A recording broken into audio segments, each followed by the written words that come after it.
నమస్తే, welcome to Suman TV. నేను మీ యామ్ని. ప్రస్తుతం మనతో ఉన్నారు ప్రముఖ ఆధ్యాత్మికవేత్త, ప్రముఖ జ్యోతిష వాస్తు పండితులు బ్రహ్మశ్రీ డాక్టర్ నాయకంటి మల్లికార్జున శర్మ గారు ఉన్నారు. గురుగారితో మాట్లాడి మనకున్న సందేహాన్ని అడిగి తెలుసుకుందాం. నమస్కారం గురుగారు. నమస్కారం. గురుగారు, జూలై నెలలో ఉండి అసలు మిథున రాశి వారికి ఏ విధంగా ఉంటుంది, వీళ్ళకి సంబంధించిన పరిహారాలు అంటే ఏంటండి అసలు? తప్పకుండా అమ్మ. ఓం శ్రీ గురుభ్యో నమః. మిథున రాశి వాళ్ళకి గ్రహస్థితి అనేది మనం గమనించినట్టయితే, మిథున రాశి వాళ్ళకి 12వ స్థానంలో గురువు యొక్క సంచారం, దశమంలో రాహు యొక్క సంచారం, భాగ్యంలో శని యొక్క సంచారం, అలానే ముఖ్యంగా వీళ్ళకి మిథున రాశి వాళ్ళకి ఏకాదశంలోను ద్వాదశంలోను కుజుడు యొక్క సంచారం. అంటే 10వ తారీఖు 15వ తారీఖు వరకు కూడా కుజుడు తాకట్టులో ఉన్న బంగారాన్ని విడిపించి ఆ రోజు ఆన్లైన్ రేటుకే మేము కొంటాం. శర్మ గోల్డ్ కంపెనీ జరుగుతుంటుంది. అలానే జన్మంలో రవి, ద్వితీయంలోకి రవి మారుతాడు జూలై మాసంలో. అంటే రవి బుధుల శుక్రుల యొక్క కలయిక ద్వితీయంలో ఉంటుంది.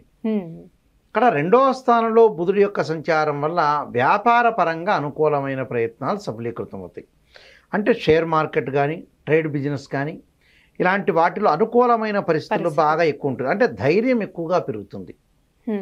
అలానే ప్రతి పని కూడా ఉత్సాహవంతంతో చేయటం, అలానే ఏదైతే అభివృద్ధి చేయాలని ఒక ఆలోచన సరళితో ఉండటం ఒకటి, ఏ పనులైనా కూడా ప్రాక్టికల్గా తీసుకునే అవకాశాలు ఎక్కువ ఉండటం, వ్యాపార పరంగా అనుకూలంగా ఉండటం, విద్యార్థులకు కూడా అనుకూలమైన ప్రయత్నాలు సఫలీకృతం అవుతాయి. అంటే ఏమిటి, ఇక్కడ కొంత మెరుగైన ఫలితాలు విద్యార్థులకు వచ్చే అవకాశం గతం కంటే కూడా ఇప్పుడు ఎక్కువగా ఉంటుంది. అంటే ఆలోచన సరళి మారటం ఒకటి.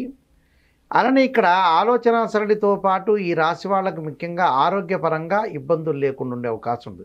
అంటే గతం కంటే కూడా మెరుగైన ఫలితాలు వస్తాయి వీళ్ళకి. అంటే గతంలో ఆరోగ్యపరంగా ఇబ్బందులు ఉన్నవాళ్ళు, దీర్ఘకాలిక వ్యాధులు ఉన్నవాళ్ళు కూడా ఈ సంవత్సరం ఈ జూలై నెలలో అనుకూలమైన ఫలితాలు వచ్చే అవకాశం ఎక్కువ ఉంటాయి. విద్య పట్ల ఆసక్తి చూపించటం, పని పట్ల ఉత్సాహం చూపించటం, ఏకాగ్రత పెరగటం ఒకటి. అలానే ఆదాయాన్ని పరిపూర్ణంగా పెంచుకోవటానికి కొన్ని వీళ్ళకి శక్తులు తయారవుతాయి. అంటే కొంత సహాయం చేసేవాళ్ళు, మార్గాల్ని చెప్పేవాళ్ళు, రకరకాల వ్యక్తులు వీళ్ళకి ధైర్యాన్ని చెప్తూ ముందుకు వెళ్తుంటారు. అయితే వీళ్ళు ధైర్యాన్ని కోల్పోకూడదు. అంటే ఏదో చేద్దాంలే, రేపు చేద్దాం, ఎల్లుండి చేద్దామనే ఆలోచన లేకుండా ఈ జూలై నెలలో నేను చెయ్యాలి, అంటే జీవితాన్ని నేను డెవలప్మెంట్ చేసుకోవాలి, ఒక ఆలోచన సరళిలో ముందుకు వెళ్ళాలి. అలా వెళితే వాళ్ళకి మంచి జరిగే అవకాశాలు ఎక్కువగా ఉంటాయి.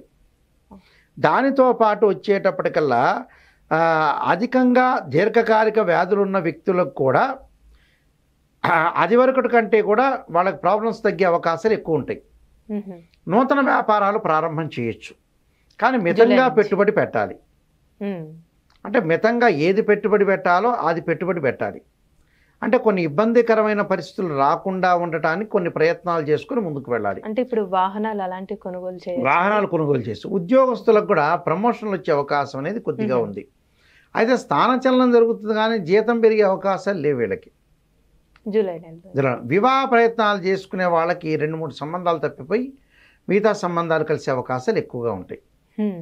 అంటే కొన్ని కారణాలు ఉంటాయి, ప్రతిదానికి కూడా ఒక కారణం, ఒక రీజన్ ఉంటుంది కదా. ఆ రీజన్ బట్టి మనం అనుసరించి ముందుకు వెళ్ళాలి. ఏమిటి ఆ రీజను, ఏమిటి అనేది మనం ఆలోచన చేసుకుని కొంత ముందుకు వెళ్ళటం అనేది చాలా మంచిది.